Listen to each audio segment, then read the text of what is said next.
আমি এখন অ্যাডমিরাল্টিতে আছি। অ্যাডমিরাল্টি হচ্ছে হংকংয়ের একটি ব্যস্ততম অফিস পাড়া, যেখানে অনেক গুরুত্বপূর্ণ অফিস রয়েছে। সো এই যে লিপ্পো সেন্টার বলে এই যে বিল্ডিংটি, লিপ্পো সেন্টার, এটিও একটি গুরুত্বপূর্ণ বিল্ডিং। এখানে অনেক অফিস রয়েছে। টাওয়ার 1 এবং টাওয়ার 2 দুটো টাওয়ার রয়েছে। সো আমি আজকে বাইরে দিয়ে যাচ্ছি। ইউজুয়ালি আমরা যখন যাই এমটিআর থেকে নেমে ভিতরেই যাওয়া যায়, বাট আজকে আমি একটু বাইরে দিয়ে যাচ্ছি রাস্তা থেকে। সো আমরা দেখতে পাচ্ছি যে ফোয়ারা সৌন্দর্য, এটা কিন্তু আসলে ভিতর থেকে গেলে চোখে পড়ে না। চোখে তখন পড়ে যখন আপনি কোনো গাড়ি বা বাসে যাচ্ছেন, ট্যাক্সিতে যাচ্ছেন অথবা ট্রামে যাচ্ছেন। এর সামনে দিয়ে ট্রাম চলে। তো যাই হোক, আজকে আমাকে যেতে হচ্ছে এবং আমি যেহেতু এই জায়গাটা থেকে কখনো যাইনি, তো একটু অচেনাই লাগছে নিচে থেকে উপরে যাওয়ার ক্ষেত্রে। তবে পরিশেষে আমি সামনে গিয়ে পেয়ে গেছি সিঁড়ি। পাশে একটি রেস্টুরেন্ট দেখা যাচ্ছে, এটি একটি রেস্টুরেন্ট এবং চাইনিজ ডিমসাম রেস্টুরেন্ট। তো এই লিপ্পো সেন্টারে আমি যাচ্ছি একটি কাজে, ছোট্টই একটি কাজ, এবং এই কাজটি করার পরে আমি বেরিয়ে আসব। আমার বেশি হলে 5 থেকে 10 মিনিট সময় লাগবে, এর বেশি লাগার কথা না। আমি যাব একটি অফিসে, সেখান থেকে কিছু ইনফরমেশন কালেক্ট করে তারপরে আমি ফিরব। তো এই যে পুলিশ গার্ড দেখা যাচ্ছে, এই বিল্ডিংটা কিন্তু হংকংয়ের হাইকোর্ট বিল্ডিং। অনেক বড় একটি বিল্ডিং এবং অপোজিট থেকে আমি আছি, সিঁড়ি দিয়ে উঠছি আজকে। এবং এটি এমটিআরের সাথে লাগোয়া এবং বাস স্টপেজ অনেক আছে ট্রাম স্টেশন। সো যেহেতু হংকংয়ের কেন্দ্রবিন্দুতে অবস্থিত এই অ্যাডমিরাল্টি এলাকাটি, এটা বলা যায় সেন্ট্রাল, অ্যাডমিরাল্টি, ওয়ানজাই, এগুলি হচ্ছে প্রাণকেন্দ্র। সো আমি এখানে ইনফরমেশন কাউন্টারে এসে তাদেরকে জিজ্ঞাসা করলাম যে টাওয়ার 2-তে যেতে হলে কোন দিকটাতে যেতে হবে। তো ভদ্রমহিলা আমাকে দেখিয়ে দিলেন যে আমাকে বাঁ দিকে যেতে হবে এবং ওই দিকের লিফটগুলি আমাকে ধরতে হবে। এইখানে আমরা দেখছি যে খুবই সুন্দর দেওয়ালে কাজ করা, সিমেন্ট দিয়ে, মানে অতুলনীয়। আরেকটি ব্যাপার হচ্ছে হংকংয়ের বড় বড় অফিস হোক, ইয়েস অফকোর্স অনেক বড় বড় অফিস, কিন্তু সিকিউরিটি তেমন নেই। কারণ মোটামুটি একটা শান্তির দেশ, মোটামুটি না, ভালো একটা শান্তির দেশ। তো সেই ক্ষেত্রে অনেক বড় বড় অফিস, আচ্ছা এই বিল্ডিংয়ে এখানে কিন্তু অনেক বড় বড় অ্যাম্বাসি রয়েছে, অনেক দেশের রয়েছে। তার মধ্যে সিঙ্গাপুর অ্যাম্বাসি রয়েছে, আরও অনেক রয়েছে। কারণ সিঙ্গাপুর অ্যাম্বাসিতে আমি গিয়েছি এখানে, এই লিপ্পো সেন্টারে। সো সেফটি অ্যান্ড সিকিউরিটি হংকংয়ে আসলে নিশ্চিত করাই আছে। তো সেজন্য আসলে যে কেউ যে কোনো অফিসে চলে যেতে পারে। তো আমি লিফটের জন্য ওয়েট করছি এখানে, এবং লিফটে আমাকে আমার প্রতিচ্ছবি দেখা যাচ্ছে এবং এটাও দেখা যাচ্ছে যে একটু হয়তো মোটা হয়ে গেছি হালকা, বাট ওয়েট বাড়েনি। এনিওয়ে,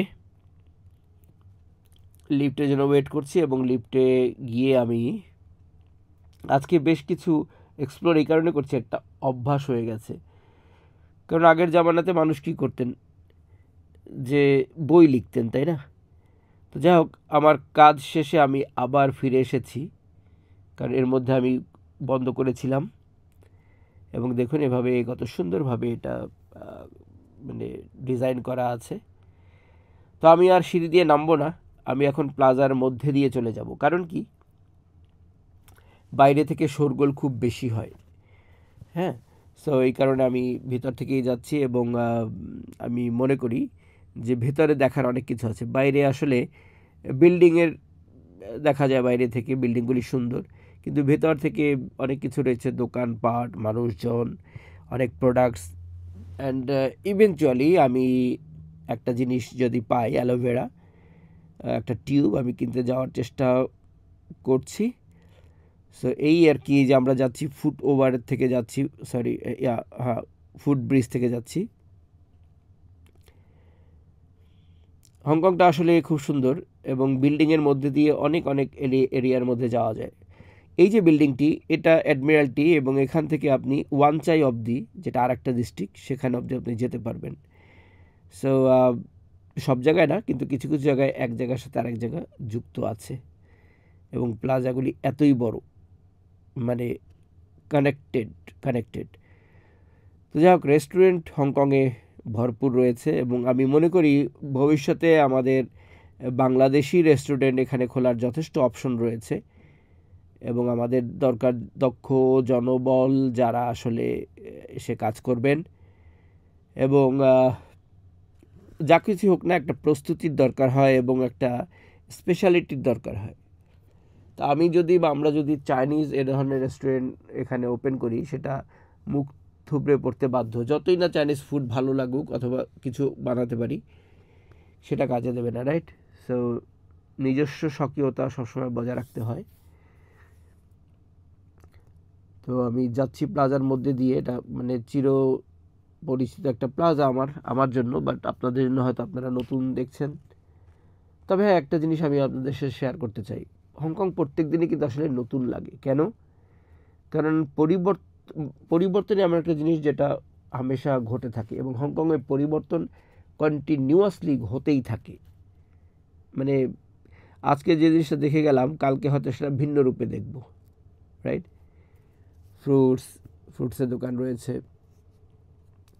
তো আমি যাচ্ছি একটি থাইল্যান্ড দোকানে, ওদের একটি অ্যালোভেরা জেলের টিউব পাওয়া যায়, এবং ছোটোখাটো কেটে গেলে বা এমনিতে স্কিনের জন্য অ্যালোভেরার এফেক্টিভনেস আপনারা জানেন, অনস্বীকার্য। তো বাসায় একটা অ্যালোভেরার টিউব রাখতে চাচ্ছি, আগেরটা শেষ হয়ে গেছে। ইনি একজন পরিচ্ছন্নতা কর্মী, পরিষ্কার করছেন, এবং আমি হেঁটে চলছি। পুরো প্লাজার মধ্যে লাইটিং রয়েছে, এবং প্রত্যেকটা দোকানই কিন্তু আসলে এখানে এক্সপেন্সিভ, এটা কিন্তু সত্য কথা। হংকংয়ের হার্ট অফ দ্য সিটি যদি বলি, অত্যুক্তি হয় না। সো এখানে বড় বড় ব্র্যান্ড থেকে শুরু করে অনেক দোকানপাট রয়েছে। এই যে এখানে ম্যাঙ্গো জুসের দোকান, একজন ম্যাঙ্গো হয়ে ঘুরছে, আমাদেরকে হাই বলছে। It's really very funny, right? Okay, so let's go and see কি আছে সামনে। আমার দোকানটাই বা কোথায়? আমরা সামনে যেতে থাকি, দেখা যাক। অনেক ধরনের দোকান রয়েছে, এটা একটি দোকান আপনারা দেখতে পাচ্ছেন, কসমেটিক্স রয়েছে, সামনে স্টারবাক, মানুষজন একটু বসে একটু কফি পান করে নেয়। এখন আমি চলে এসেছি আমার দোকানটার দিকে, যেখানে আমি যেতে চাচ্ছিলাম, যাব। ওকে, মানে এমন অনেক জিনিস আছে দেখলেই কিনতে ইচ্ছা করে, এবং তারা এভাবে রাখে যে মনে হয় যে এখনই কিনে নিয়ে যায়। হয়তো বা বাড়িতে নেওয়ার পরে তার কোনোই ব্যবহার থাকবে না আপনার জন্য, but still you feel by. এটা একটা মার্কেট সাইকোলজি তারা হয়তো ব্যবহার করে। আপনি দেখবেন অনেক সময় অনেক সুপার মার্কেটের মধ্যে, এটা একটা থাইল্যান্ডের সুপার মার্কেট শপ। সো দেখবেন যে সেখানে এমন ধরনের মিউজিক বাজানো হয় যে মিউজিকগুলি আসলে মানুষকে কিনতে উদ্দীপ্ত করে। এসব মানে সাইকোলজিক্যাল টর্চার বলতে পারেন। তো যাই হোক, আমি যা খুঁজছি সেটা দেখা যাক পাই কি না, এবং আসলে অ্যাকচুয়ালি আমি পেয়েছি, কিন্তু টিউব ফর্মে আমি পাইনি। আমি প্রথমে তো দেখলাম যে টাইগার বাম জাতীয় জিনিসপত্র, থাইল্যান্ডের, মেড ইন থাইল্যান্ড। এবং যেহেতু আমি এই দোকানটাতে এর আগে এসেছি, তো ডাইরেক্ট আমি ওই সেকশনেই চলে এসেছি। এখানে আরও অনেক জিনিস পাওয়া যায়, আমি আজকে সেদিকে যেতে চাচ্ছি না। আমি শুধু আমার যেটা বস্তু, যেটা আমি চাচ্ছি, সেটার দিকে যাচ্ছি। এবং আমি একটি, কি বলবো, একটি ছোট টিউবের বদলে আমি এখানে পেয়েছি একটি বক্সের মতো, বা একটা বাটার মতো, একটা কৌটার মতো। সো আমার মনে হয় সেটা আমি ব্যবহার করেছি, এটাই আমি কিনবো। নারকেল তেল রয়েছে, মানে অরিজিনাল যেটা কি বলে, কোল্ড প্রেসড খাঁটি ঘানিতে টানা এই জাতীয় আর কি। সো এই অ্যালোভেরাটা আমি নেব, এটা অনেক রয়েছে এখানে, এটা $30। এটা আমি ব্যবহার করেছি। এই জিনিসটা আসলে চুলেও যেমন ব্যবহার করা যায়, ফেস এবং কোথাও কেটে গেলে ব্যবহার করা যায়। খুবই 93% অ্যালোভেরা রয়েছে এখানে, আর বাকি 7% মিক্সচার রয়েছে, বিকজ বাটার তো ন্যাচারাল তো না, বাট ন্যাচারালের খুব কাছাকাছি। কোনো অডিও নেই, কোনো গন্ধ নেই, জাস্ট ন্যাচারাল অ্যালোভেরার মতো। তো যাই হোক, let me pay this first. এবং একটা ব্যাগও আমাকে নিতে হবে, যেটা আমি নিয়েছি অ্যাকচুয়ালি। এবং এই ভয়েস ওভারটা আমি দিচ্ছি পরবর্তীকালে, তো সেই কারণে আমি আপনাদেরকে কিছু কথা আগেও বলতে পারছি। কারণ আমি আজকে মানে কোনো মাইক নিয়ে যাইনি, কারণ আমি গিয়েছি অফিসের কাজে। সো আমি তো ভিডিও করতে যাইনি, কিন্তু যখন কাজ শেষ হলো, রিল্যাক্স হলাম, তো ভাবলাম যে কাজও খুব হালকা ছিল সেখানে, তো ভাবলাম যে হোয়াই নট, ভিডিও কেন নয়, হোয়াই নট। সো আমি ক্যাশ এবং $1 থেকে একটি ব্যাগ নেব। হংকংয়ে প্লাস্টিক ব্যাগ আপনি কিনতে গেলে আপনাকে কিন্তু $1 পে করতে হয়, কোনো কোনো জায়গায় $2 যদি তাদের নিজস্ব কাগজের কোনো ব্যাগ থাকে। সো এখানে আমাকে $31 পে করতে হয়েছে। অক্টোপাসে পে করা যেত, বাট আমি আসলে আজকে ক্যাশ পে করেছি, বিকজ আমার কিছু খুচরো টাকার প্রয়োজন। এনিওয়ে, আমার কেনা শেষ হয়ে গেল। এখন আমি যেতে চাচ্ছি, এর আগে আমি একটি জায়গা দেখেছি যেখানে সাজানো হয়েছে। প্রথমে ভেবেছিলাম ময়ূর, কিন্তু আসলে ময়ূর না, সেটা কাইন্ড অফ ঘাস ফড়িং বা এরকম একটা কিছু।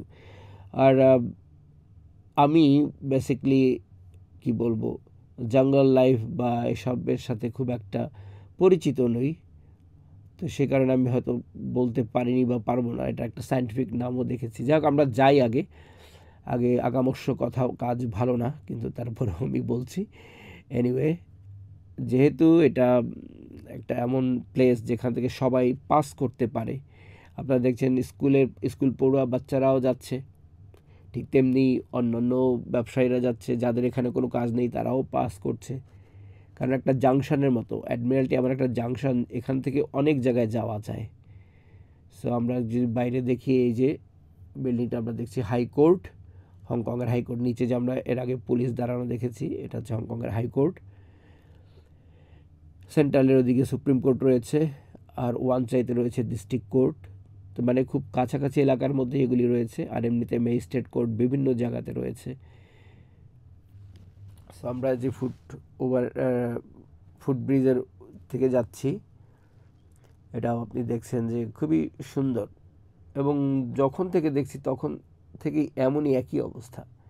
তবে আজকে এখানে একটু এয়ার কন্ডিশনটা স্লো আছে বা লো আছে, যেন একটু গরম লাগছে। আজকে ফের আবার টেম্পারেচার হয়ে গেছে 28 ডিগ্রির উপরে, কারণ মার্চের আজকে 27 তারিখ। কথায় বলে না, মার্চ কামস লাইক লায়ন গোস লাইক শিপ, মানে সিংহের মতো আসে আর ভেড়ার মতো চলে যায়। তো আমি গিয়ে এখন একটু দেখবো, এবং আপনাদেরকে দেখাবো। এই প্লাজাটা সবসময় সুন্দর, অ্যাডমিরাল্টিতে প্যাসিফিক প্লাজা। তো এদিকে সিঁড়িটা বন্ধ রয়েছে, যে কাজ চলছে দেখছেন আপনারা। এদিকটা থেকে হংকং পার্কে যাওয়া যায়, অথবা ব্রিটিশ অ্যাম্বাসির দিকে যাওয়া যায়, কিন্তু এখন আপাতত অন্য দিক দিয়ে যেতে হবে, এই জায়গাটা বন্ধ রয়েছে। যাই হোক, আমি পাশ দিয়ে যাই, যেতে যেতে দেখাই যে এই প্লাজাতে এখানে প্রচুর ইন্টারন্যাশনাল ব্র্যান্ডের দোকান রয়েছে, এবং এই দোকানগুলি আসলে রিয়েল এক্সপেন্সিভ শপ। খুবই দামি জিনিসপত্র পাওয়া যায়, ওয়ার্ল্ড ক্লাস এক্সপেন্সিভ জিনিস এখানে পাওয়া যায়। সো মানে বলে না যে কোয়ালিটি জিনিস পাওয়া যায়, টোকিও, লন্ডন, নিউ ইয়র্ক, তো হংকংও তার মধ্যে একটা জায়গা। Hong Kong, Singapore, new York, something like that, প্রথম 5টা সিটির মধ্যে আসে। তো এই যে নকল গাছগুলি এবং এই মানুষ খাচ্ছে, এই জিনিসটা আসলে আমি আপনাদেরকে দেখাতে চাচ্ছিলাম। এটা প্রতিকৃতি বানিয়ে রেখেছে তারা, আমার কাছে খুবই সুন্দর লাগছে, মায়াময় লাগছে, এবং আমি মনে করি যে আপনাদেরও ভালো লাগবে। তো সেজন্য আসলে আমি কেবল এই পিরা উঠায়া মতলব আমি নিজেও দেখলাম, আপনাদেরকেও দেখালাম। কি হলো, কলা বেচা এবং হ্রদ দেখা দুটোই হলো। আচ্ছা, এখানে আমরা দেখতে পাচ্ছি যে ক্রাব বা কাঁকড়া যেটাকে আমরা বলি, সেটা রয়েছে, সেটার প্রতিকৃতি গ্লাসের মধ্যে আছে, সেজন্য ক্যামেরা হয়তো ভালো দেখা যাচ্ছে না। এটা একটা ব্র্যান্ড কোম্পানির তারা সজ্জা করেছে। হংকংয়ের অনেক বড় বড় কোম্পানিগুলি বিভিন্ন রকমের সাজসজ্জা করে। হ্যাঁ, সো এক এক সময় যখন যেটা সিজনাল করতে হয়, তাদের থিম, তাদের ক্রিয়েটিভিটি টিম যেটা আসলে সিলেক্ট করে, সেভাবে তারা তাদের শোরুমের সামনে সাজসজ্জা করে। তো এই জায়গাটা খুবই গুরুত্বপূর্ণ একটি জায়গা। আমি এসকেলেটর দিয়ে নিচে চলে যাব, ঠিক যেখানে রয়েছে। আপনারা হয়তো বুঝতে পেরেছেন আমি ঘুরে কিন্তু এসেছি। আমি ঠিক এই জায়গাটা থেকেই ওখান থেকে ঘুরে এসেছি। উদ্দেশ্য ছিল পুরো প্লাজাটা আপনাদের একটু দেখানো, নইলে আমি এখান থেকে নিচে চলে যেতে পারতাম। সো সামনে আমরা দেখছি অ্যাডভার্টাইজ, বড় স্ক্রিনে দেখা যাচ্ছে ফিটনেস যোগা। সো যোগা এবং ফিটনেস হংকংয়ে খুবই একটি চলনশীল ব্যবসা যদি আমি বলি। অনেক ফিটনেস সেন্টার রয়েছে, যোগা সেন্টার রয়েছে। আর আমরা মনে করি নামাজ পড়াই একটা মেহনত, 5 ওয়াক্ত নামাজ পড়লে শরীরচর্চাটা হয়ে যায়। তো যাই হোক, দুটো আলাদা জিনিস। এখন আমরা যেটা দেখছি, এটা ঘাস ফড়িং হতে পারে বা কি, আমি আসলে এটা এখানে প্লেট আমি পড়েছিও, কিন্তু পড়েও কিন্তু আমি কোনো বুঝতে পারিনি, কারণ নামটাই আমার কাছে বাংলায় যদি নাম হয় আমি হয়তো বুঝতে পারতাম, হয়তো রাইট। বাংলায় অনেক নাম কিন্তু আসলে আমি বুঝতে পারি না। এর কারণ হচ্ছে এগুলির অনেকগুলির নাম আছে যেগুলি হয়তো আমরা কখনো চোখে দেখিনি। হ্যাঁ, সেখানে যেটা লেখা রয়েছে আমি আসলে কি বলবো, আপনারা দেখে নিন। I really just can't read this all. অনেক মানে ঘোরানো পেঁচানো সায়েন্টিফিক নাম। চলে একটি কথা বলা যায় যে নামে কি যায় আসে, নামের মাঝে পাবে না সবার পরিচয়, নামের বড়াই করো না তো নাম দিয়ে কেউ হয়। জিনিসটা দৃষ্টিনন্দন, সুন্দর, তাই দেখতে ভালো লাগছে।